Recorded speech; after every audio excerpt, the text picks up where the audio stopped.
My name is Erin Meyer. I'm a professor of organizational behavior at INSEAD, which is a business school outside of Paris. I study how cultural differences impact organizational effectiveness. I am also the author of the book The Culture Map, Breaking Through the Invisible Boundaries of Global Business. In today's global economy, you might be a French person working in Korea, you might be a Russian person working in Brazil, or a Scottish person trying to do business in France. But what's really complicated is trying to figure out how to adapt your style to the society that you're working with to get the results that you need. Often people think the challenges will be things like, should I shake hands or how should I ask for business cards? But the real challenges are ones that are much more subtle. I had a situation in Japan recently where I gave a presentation to a small group of Japanese. Afterwards, I asked if there were any questions and no one raised their hand. So I went to sit down. My Japanese colleague said to me, "Erin, I think there were some questions. Do you mind if I try?" And then he stood up and he looked at the group and he said, "Does anyone have any questions?" When no one raised their hand, he looked very carefully at the audience and then he said, "Oh, do you have a question?" And this woman said, "Thank you, I do." And she asked a very important question. Later on, I said to him, "How did you know those people had questions?" And he said, "Well, it had to do with how bright their eyes were." These are the types of things that if we're aware of them, we can look for the interaction, the silent interaction that's impacting us. But if we're not aware, we might go through our entire business without even realizing how culture has impacted our success. For example, I worked with a team a while ago where I had just British and French working on the team. I asked the British, what's it like to work with the French? And they said, "Well, Erin, you know the French. They're very disorganized, they're always late, they're always changing the topic in the middle of the meeting, so it's very difficult to follow them." A little bit later, a group from India joined the same team. I asked the Indians, how's it going working with the French? And they said to me, "Well, Erin, you know the French. They're very rigid. They're very inadaptable. They're so focused on the punctuality of things that it's very difficult for them to adapt as things change around them." This is what I call cultural relativity. And you can tease out on my culture map framework how France is between the UK and India, which then leads to these opposite reactions. This can be helpful if you're leading a global team.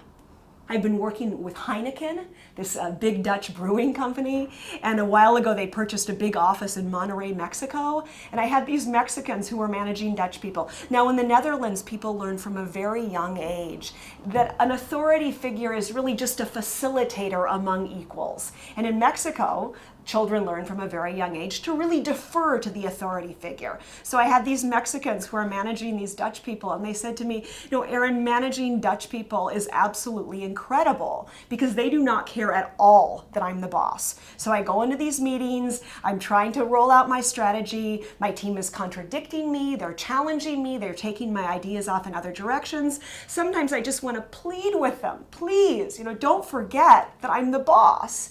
So this is really complicated in today's global world. It means it's no longer enough to know how to lead the Mexican way or the Dutch way or the Scottish way or the American way. We have to be flexible enough to adapt our leadership style to the environment that we're working with. I've developed a system that I call a culture map, which divides culture up into 8 different dimensions. It looks at things like how do we build trust differently in different parts of the world, or how do we make decisions in different societies. And then I have countries that are positioned up and down these dimensions that help people to decode how culture is impacting their work. If you look at this culture map framework that I have, you can start to tease out these often opposite types of reactions that cultures have to one another. So this can be helpful if you're leading a global team. There's some research that shows that the highest failure rate when people are working with other countries is not between the UK and China, but between the US and the UK. And this happens because people assume, because we speak the same language, because we seem externally rather similar, that there are no cultural differences. We keep trying to push our own culture, and that leads to the highest failure rates. So what I suggest is that people remember that even when they're working with cultures that seem very similar, they always need to be on the lookout for how these cultural differences are impacting their success.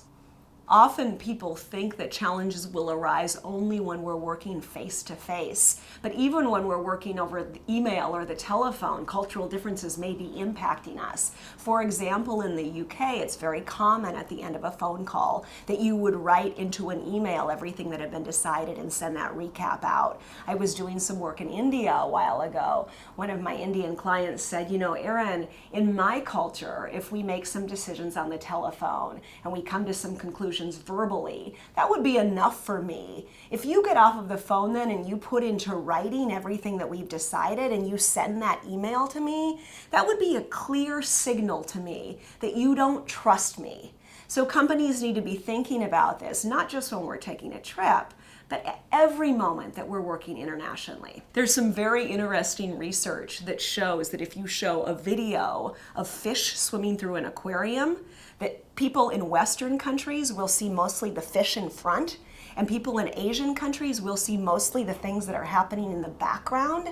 People in different parts of the world are trained to think differently. So when you bring together people from different countries, you can have a much more complete way of seeing things.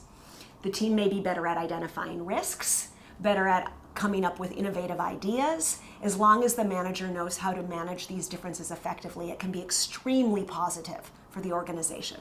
But you have to be extremely flexible to lead in today's complex cultural environment. We have to be flexible enough to adapt our style to the society that we're working with in order to get the results that we need.